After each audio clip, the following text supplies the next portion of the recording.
प्रणाम भगवन। ओम श्री गुरुवे नमः।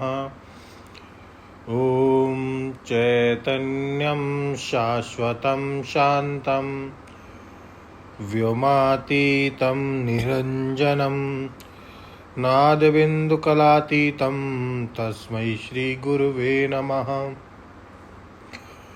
ओम असतो मा सद्गमय तमसो मा ज्योतिर्गमय मृत्योर्मा अमृतं गमय। ओम शांति शांति शांति। ओम ब्रह्म ज्ञान और उसकी साधना द्वारा सम्यक अखंडानंद सरस्वती जी महाराज द्वारा भगवान स्वामी जी आचार्य उपासना के बारे में बता रहे थे और एक स्मरण हो आया कि स्वामी जी ने कहा कि क्या तुम गुरु को शरीर ही समझोगे। वृंदावन में श्री उड़िया बाबा जी महाराज का शरीर पूरा हुआ तो एक उनके बड़े ही प्रेमी भक्त थे, पलटू बाबा उनको कहते थे। ये महात्मा लोग एक दृष्टि से बड़े दुखद होते हैं।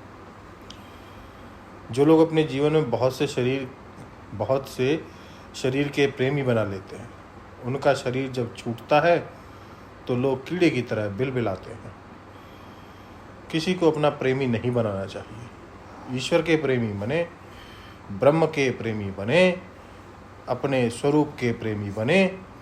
तो अब पलटू बाबा रोवे, छटपटावें, चिल्लावें। महीना, 2 महीना, 3 महीना हो गया। एक दिन उनको सपना आया। स्वप्न में श्री उड़िया बाबा जी महाराज प्रकट हुए। बोले, अरे ओ पलटू, 15 बरस तू मेरे पास बिल्कुल आमने सामने बैठा और मैंने तुझे बताया कि मैं ब्रह्म हूँ, शरीर नहीं, और तू भी ब्रह्म है, शरीर नहीं, और तू मुझे मरा हुआ मानता है। मेरे उपदेश का, मेरे ज्ञान का फल यही हुआ। उस दिन से बस पलटू बाबा सावधान हो गए। आचार्य उपासनम का अर्थ यह है कि तुम संसार में मत बैठो। जहाँ आचार्य बैठता है वहीं बैठो। देह को उतनी कीमत मत दो, क्रिया को उतनी कीमत मत दो।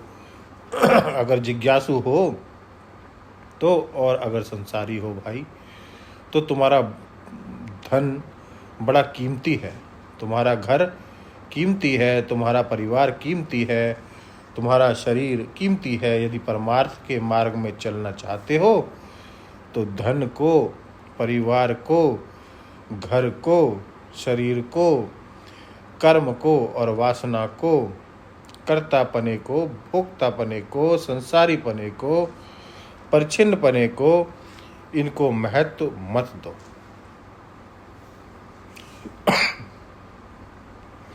तुम्हारे गुरु ने जो अनुभव प्राप्त किया है, आत्मा साक्षात ब्रह्म है, उसके पास बैठो, उससे मिल के बैठो, उसकी गोद में बैठो, उससे एक होकर बैठो, उसकी छाती से लग कर बैठो।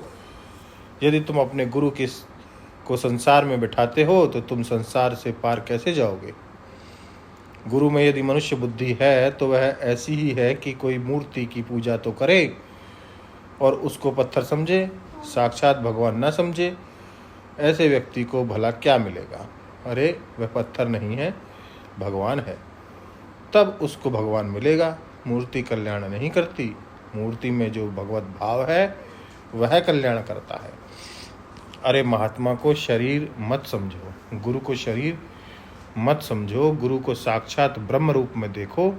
उसका स्पर्श भी अमृत है, उसका दर्शन भी अमृत है। आज ब्रह्म ही मूर्तिमान होकर के गुरु के रूप में आया है। आचार्य वह नहीं है जो तुम देख रहे हो। हमको एक महात्मा ने बचपन में ही बताया था कि बेटा, मैं वह नहीं हूँ जो तुम मुझको देखते हो।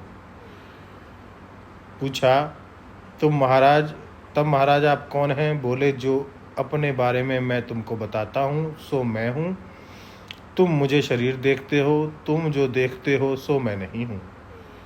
मैं अपने को ब्रह्म जानता हूँ, मैं अपने को ब्रह्म बताता हूँ, वह मैं हूँ। मेरे पास आओ, तुम्हारा देह अभिमान अभी छूट जाएगा।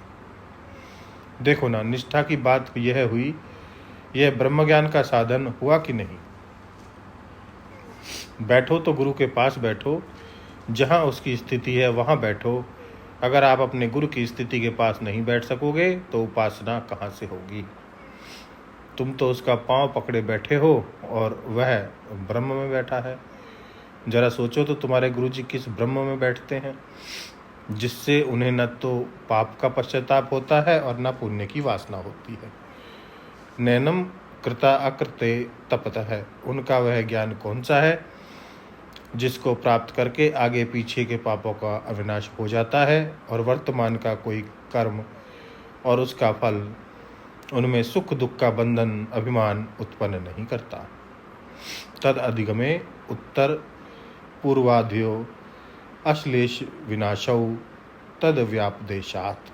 इसलिए आचार्य उपासनम का अर्थ है आचार्यस्य उपसमीपे ब्रह्मणि स्थितो आसनम आचार्यो उपासनम। हम व्याख्या को आगे बढ़ाएंगे अगले सत्संग में। ओम शांति शांति शांति। प्रणाम।